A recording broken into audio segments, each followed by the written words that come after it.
The next thing that we would like to do is to expand our dictionary.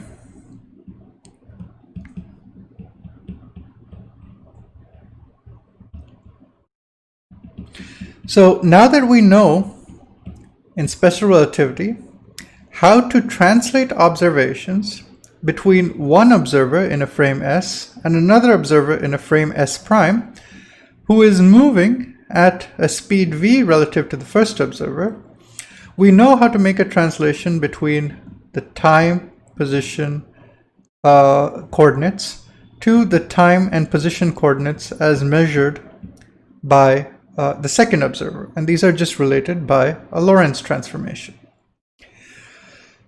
However, in Galilean relativity, we saw that there are more things that we want to derive a dictionary for. We need more words in which we can translate between the frame S and the frame S prime.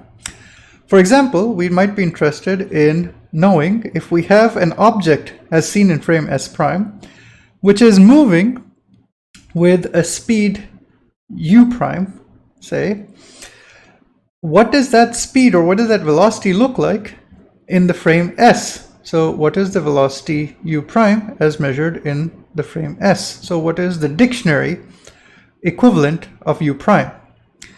And similarly, we'd like to know this for accelerations as well. If we have an acceleration in the frame S prime, what is the corresponding acceleration in the frame S? In Galilean relativity,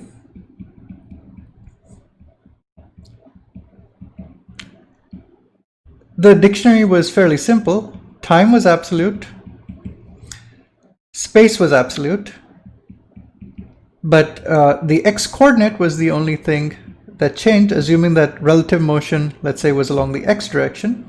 X prime was x minus vt, y prime was y, z prime is z, but we had no phenomena of things like length contraction or time dilation.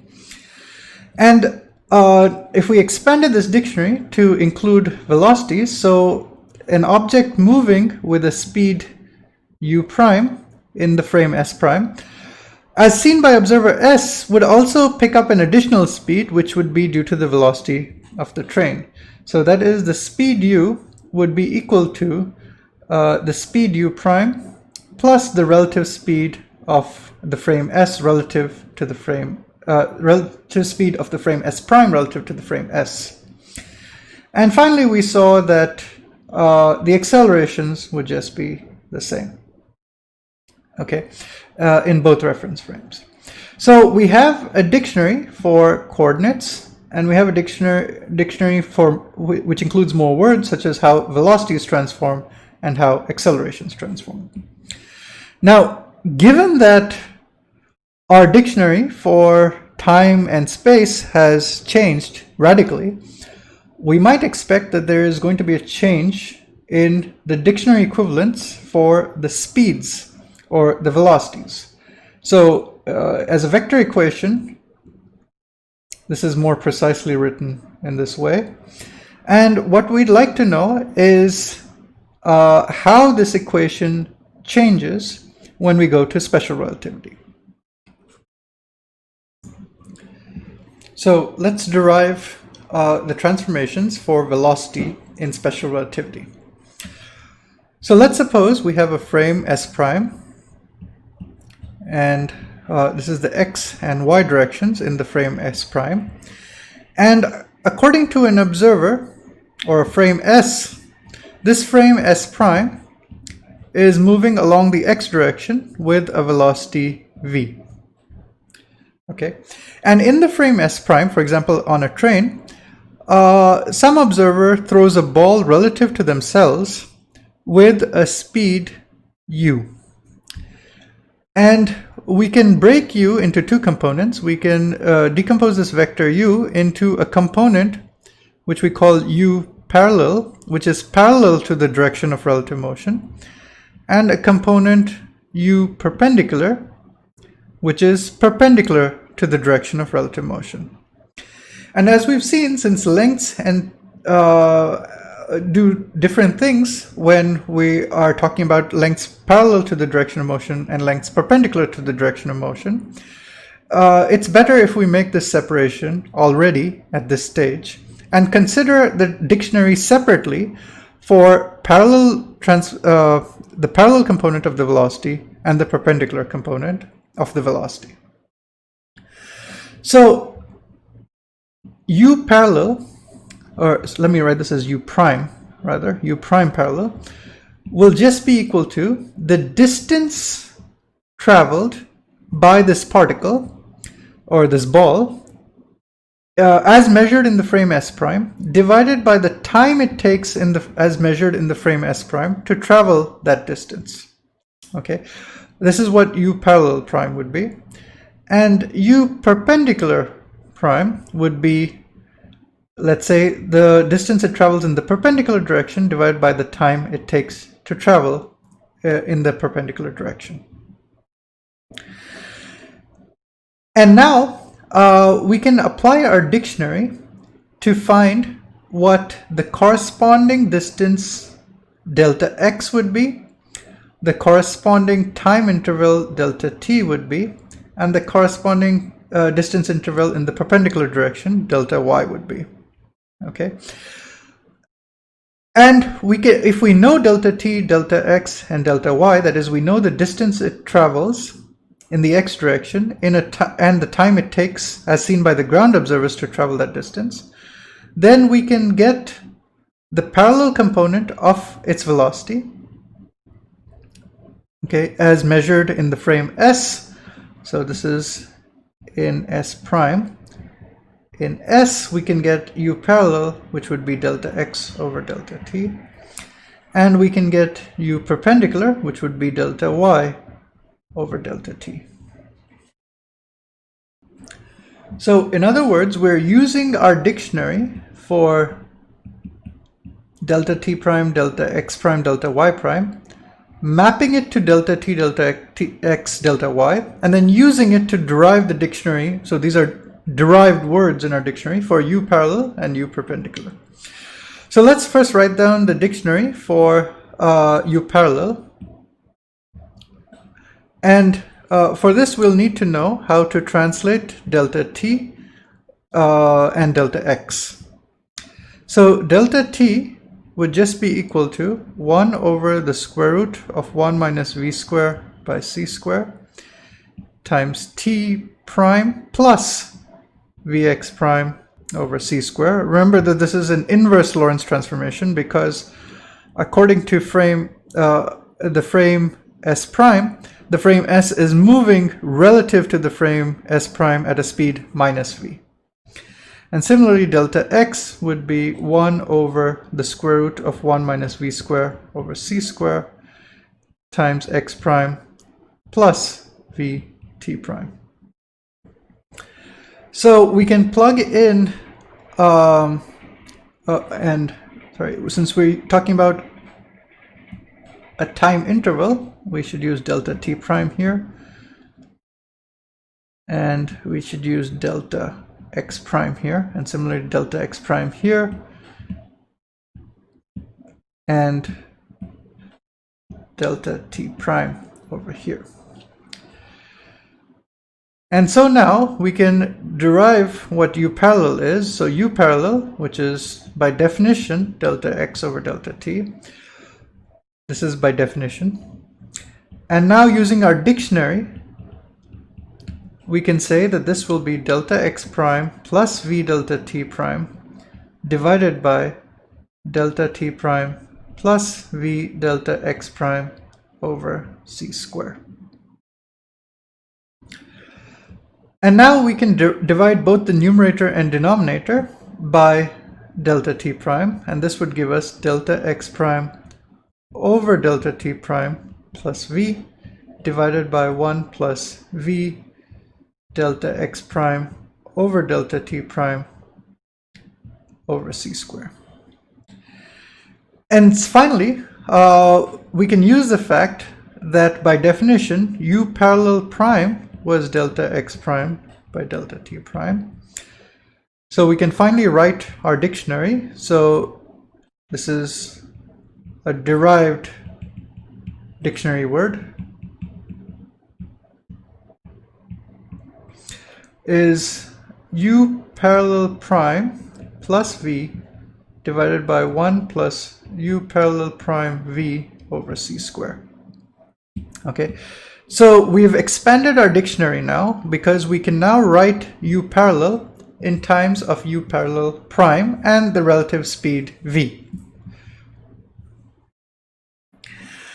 And now we can do something similar for u perpendicular. For u perpendicular, we need to know the dictionary for delta y. So delta y would just be delta y prime. And so the dictionary word for u perpendicular, which is by definition delta y over delta t, we can use our dictionary now to tell us that this will be delta y prime over, using our expression for delta t, we get delta t prime plus delta x prime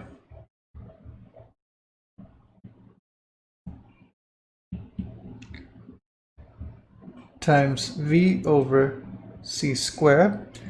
And then don't forget about this factor of gamma. So there's a 1 over square root of 1 minus v squared by c squared. So finally, what we get is u parallel is equal to delta y prime over 1. So again, dividing by delta t prime in both the numerator and the denominator,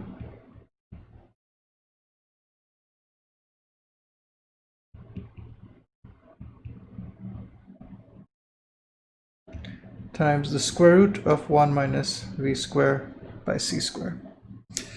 And so what this gives us finally is u perpendicular is, and this is by definition u perpendicular prime, divided by 1 plus this quantity here is u parallel prime times v over c squared. And the whole thing is multiplied by 1 minus v squared by c squared. So we derived a second dictionary word,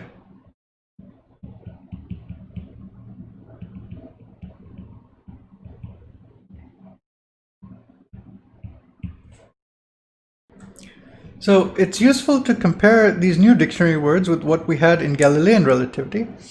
In Galilean relativity, u parallel was just u parallel prime plus v. This was in Galilean relativity.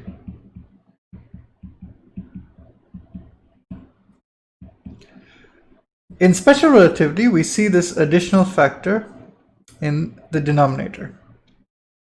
Okay, and in Galilean relativity, the perpendicular component of the velocity doesn't change. So u perpendicular is equal to u perpendicular prime in Galilean relativity.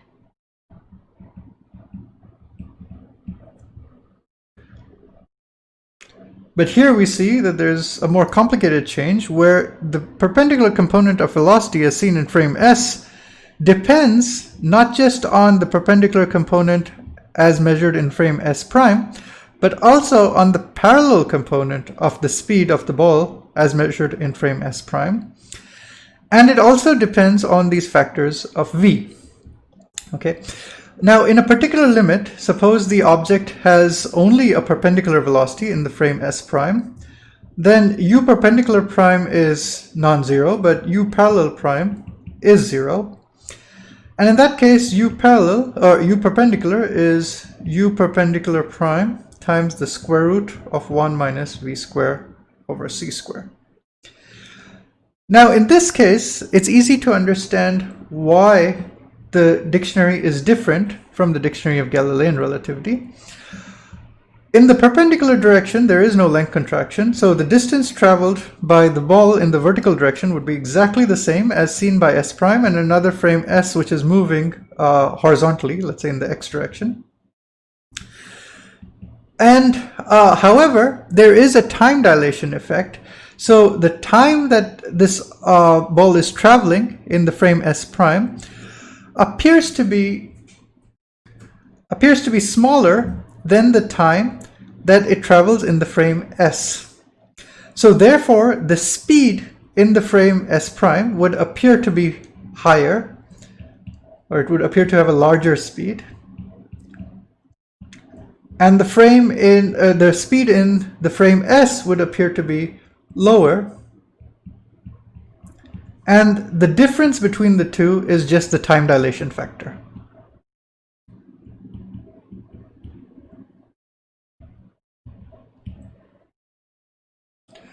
Another interesting thing that we can see is if we go back, for example, to looking at the parallel component of velocity. Supposing we have an object which is thrown with the speed of light. Okay, so let's take light itself. So in the frame S prime, we have a light beam which is shined at a speed u parallel prime, which is equal to c.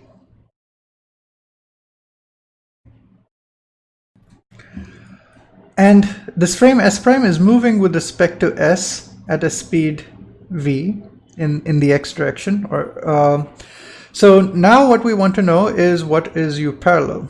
So using our dictionary above, u parallel is u parallel prime plus v divided by 1 plus u parallel prime v over c squared.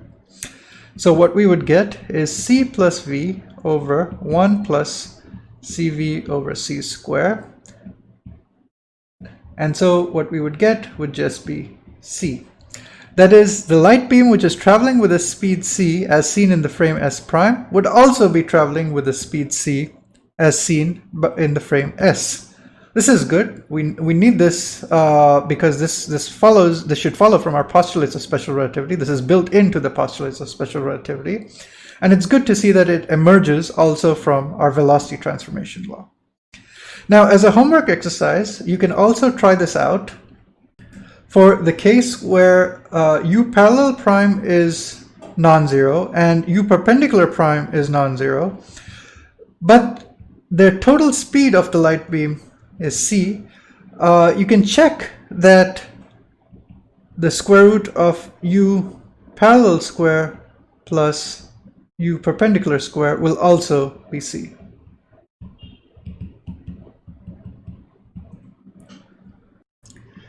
And finally, I'll leave you with one more homework exercise, which is to show how the accelerations transform.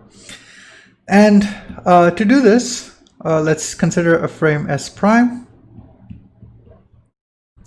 And let's consider an object accelerating to the right with an acceleration ax prime. And this frame S is moving with respect to another frame. This frame S prime is moving with respect to a frame S at a speed v. Then you can show that the acceleration of the same object as measured in frame S would be ax prime times 1 minus 1 plus u parallel v over c square cube divided by 1 minus v square over c square to the 3/2. Okay, so the dictionary for accelerations involves not just the acceleration in the x direction, but also the parallel component of speed, that is the speed u parallel. Now, the dictionary you can also derive a dictionary for the accelerations in the perpendicular directions, which is a little more complicated. And one more important thing that I'd like to state here is that when you derive these transformations, you need to use the fact that ax prime is, by definition, the time derivative of ux prime, that is the speed as measured in the frame S prime divided by, or differentiated with respect to the time interval in the frame S prime. So if you use this definition and the definition of AX, similarly as dux by dt by definition, you can derive this dictionary word.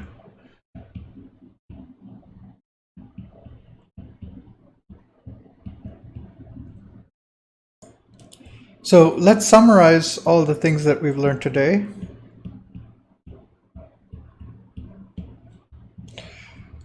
So the first thing is we saw how the new predictions of special relativity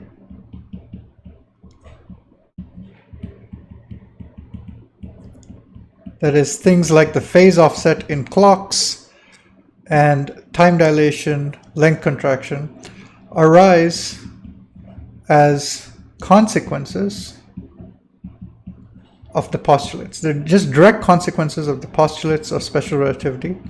And the key postulate is the constancy of the speed of light as measured by all inertial observers. And then we expanded our dictionary